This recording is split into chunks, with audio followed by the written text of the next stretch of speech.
Hello बच्चों, good morning. कैसे हैं आप सब?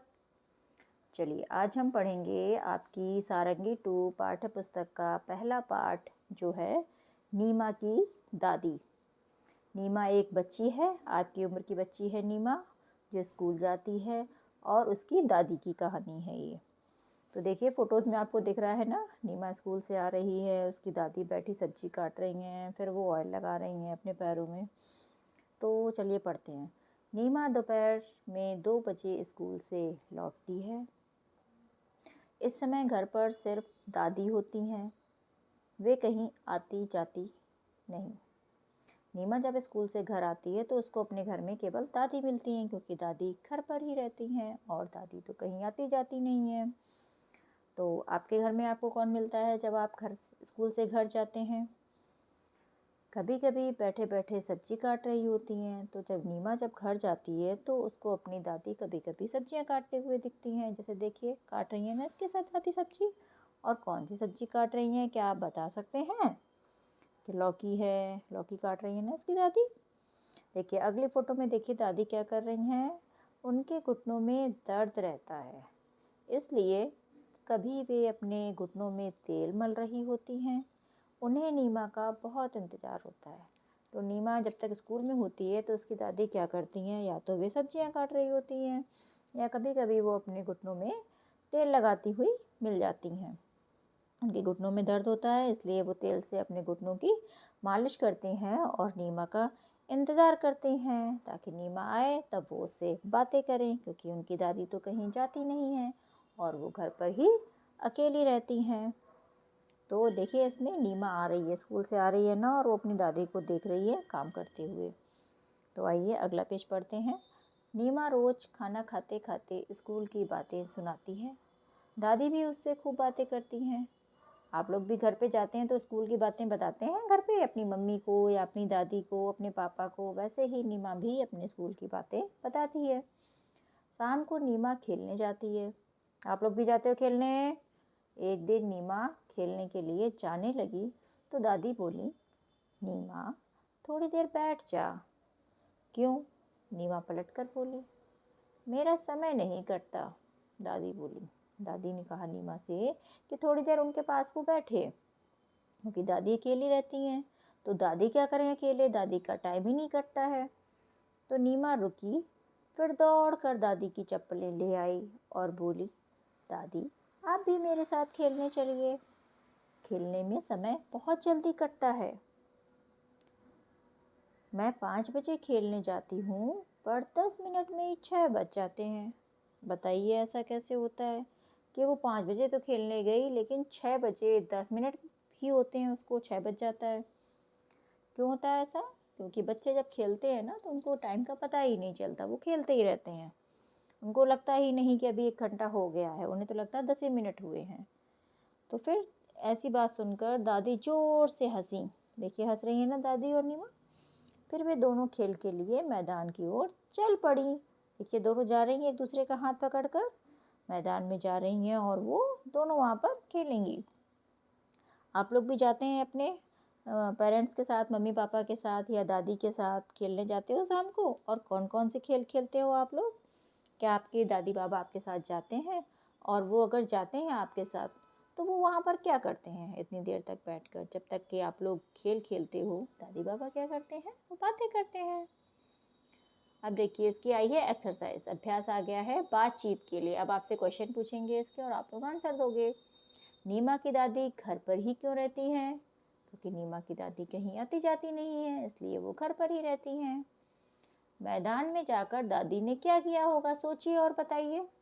नीमा तो खेल रही होगी, लेकिन दादी ने क्या किया होगा? अगला क्वेश्चन, नीमा कहती है मैं 5 बजे खेलने जाती हूँ, पर 10 मिनट में ही 6 बज जाते हैं। क्या आपके साथ भी ऐसा होता है? आप स्कूल से घर जाकर अपना समय कैसे बिताते हैं? आप लोग जब स्कूल से घर जाते हो तो आप लोग क्या क्या करते हो? नीचे दिए गए प्रश्न के उत्तर लिखिए। अब आपको इसमें लिखना भी है। इस कहानी में कौन कौन है? तो इस कहानी में आपको कौन कौन मिला? तो नीचे आपको डैश दिए हुए हैं, इस कहानी में डैश और डैश हैं। तो हमें तो 2 ही लोग मिले इस कहानी में। कौन कौन? नीमा और उसकी दादी।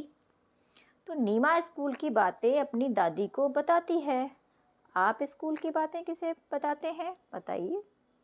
जब आप लोग अपने घर जाते हो तो स्कूल की बातें किससे करते हो? मैं अपने स्कूल की बातें डैश को बताता हूँ या बताती हूँ। इस डैश में आपको भरना है उसका नाम, मम्मी का, पापा का, या जिसको भी आप बताते हैं। इस कहानी में नीमा और दादी हैं। ना और दा से शुरू होने वाले कुछ शब्दों की सूची बनाइए। देखिए नीचे दो सूची दी हुई है, एक में है ना वाले शब्द और एक में है दा वाले शब्द। तो आपको ना और दा से शुरू होने वाले शब्दों को अलग अलग इसमें लिखना है और ढूंढ कर लिखिए। आप सोचिए ना से कौन से शब्द हैं और दा से कौन से शब्द हैं, उनको ढूंढकर अपनी इस कॉपी पर आपको इसमें बुक में लिखना है। सारे बच्चे ढूंढकर लिखेंगे और कल मुझको दिखाएंगे। चलिए अब अगले एक्सरसाइज करते हैं हम। अगले में देखें क्या है, शब्दों का खेल। अब हमें कुछ खेल खेलने हैं। नीचे कुछ वर्ण और कुछ मात्राएं दी गई हैं, इन्हें जोड़कर अपने शब्द बनाइए और अपनी कॉपी में लिखिए। देखिए एक ग्रिड दिया हुआ है, इसमें कुछ वर्ण हैं और कुछ मात्राएं हैं। और देखिए आसपास चित्र दिए हुए हैं काफ़ी सारे। एक में ताला बना है, घर बना है, बिल्डिंग है, घर झोपड़ी भी है, बस भी है, चना है, चाबी भी है। तो इतने सारे चित्र दिए हुए हैं। ऐसे ही आपको इन अक्षरों से जो ग्रिड के अंदर दिए हुए हैं, इन अक्षरों से मात्राओं को साथ में लगाकर नए शब्दों को बनाना है। अपनी कॉपी पर आप ये करेंगे, इन शब्दों को आप बनाएंगे और दिखाएंगे। कुछ अक्षर छूट गए हैं। क्वेश्चन नंबर 2 देखिए, उन्हें लिखिए। ये देखिए एक रेलगाड़ी बनी है ना, रेलगाड़ी देखिए आप लोगों ने कैसे चलती है। वैसे ही देखिए इसका इंजन बना हुआ है आगे और पीछे डिब्बे लगे हुए हैं रेलगाड़ी के। तो इन डिब्बों में क्या क्या है, देखिए पहले वर्ण में लिखा है वर्ण आ, और आ के बाद 3 डब्बे खाली हैं, फिर आया है ऊ के बाद 2 डब्बे खाली हैं, फिर आया है ए, और उसके बाद भी 3 डब्बे खाली हैं। तो आपको इनके बीच के जो अक्षर हैं वो आपको इसमें लिखने हैं ताकि ये वर्णमाला पूरी हो सके। लिख लेंगे ना? क्या क्या आएगा इसमें बताइए। आ के बाद क्या आता है? आ, वो लिखना है। उसके बाद ई और फिर ई। इसके बाद ऊ दिया हुआ है, ऊ के बाद क्या आएगा? ऊ। फिर री आएगा, री के बाद ए दिया हुआ है, ए के बाद ए, फिर ओ और उसके बाद आओ। ऐसे ही आप इस ट्रेन को लंबी भी कर सकते हैं और स्वर की जो ट्रेन है वो आप पूरी कर सकते हो, लिख सकते हो। इसको आप लोग पूरा करिएगा, भरिएगा कॉपी में बनाकर। अगले है जो क्वेश्चन, मिलकर पढ़िए। अब इसमें आपको पढ़ना है। क्या करना है? कहानी में इंतजार शब्द आया है। अक्षर के ऊपर लगने वाली बिंदी को अनुस्वार कहते हैं। आपको पता है क्या? जिन अक्षरों के ऊपर जो बिंदी लगाते हैं हम उनको हम अनुस्वार कहते हैं। हम पंचमाक्षर ञ, व, ण, न, म के स्थान पर भी अनुस्वार का प्रयोग करते हैं। इंतजार में जैसे ही ई के ऊपर बिंदी लगाई, इंतजार हो गया। ऐसे ही कुछ अन्य शब्दों को देखते हैं। अक्षर समूह, अनुस्वार लगाने पर बना शब्द और चित्र। अब देखिए चित्र के हिसाब से अक्षरों को, इसको देखिए शब्दों को। पहला शब्द है अगूर, ये तो अगूर लिखा हुआ है, लेकिन जैसे ही इसके अंग के ऊपर हमने बिंदी लगा दी अंगूर, तो ये अनुस्वार बन गया। और ये किसका नाम हो गया? अंगूर का। सब लोग खाते हो ना अंगूर, वही वाला। अगला शब्द क्या है? पतंग, पतंग दिया हुआ है। अब जैसे ही हमने इस पर बिंदी लगाई, पतंग बन गया। और पतंग क्या हो गया? अनुस्वार। और ये देखिए सामने पतंग का चित्र बना हुआ है। पतंग अच्छी लगती है बच्चों को? कौन कौन उड़ाता है पतंग? अगला देखिए, अगला दिया है मजन। मजन तो कुछ नहीं होता, लेकिन जैसे ही हमने उसके ऊपर बिंदी लगाई, मंजन, मंजन बन गया। देखिए मंजन बना हुआ है। सब लोग सुबह मंजन करके आते हैं ना। कबल, कबल कुछ नहीं होता। देखिए कंबल, जैसे ही बिंदी लगी तो देखिए कंबल की पिक्चर बना हुआ, कंबल का चित्र, कंबल हो गया। ऐसे ही घटा है, घटा तो कुछ नहीं होता, लेकिन बिंदी लगाएंगे अनुस्वार बन जाएगा, घंटा। देखिए घंटे का चित्र बना हुआ है ना। मदिर, मदिर कुछ नहीं होता, और जैसे ही बिंदी लगाई तो क्या बन गया? मंदिर।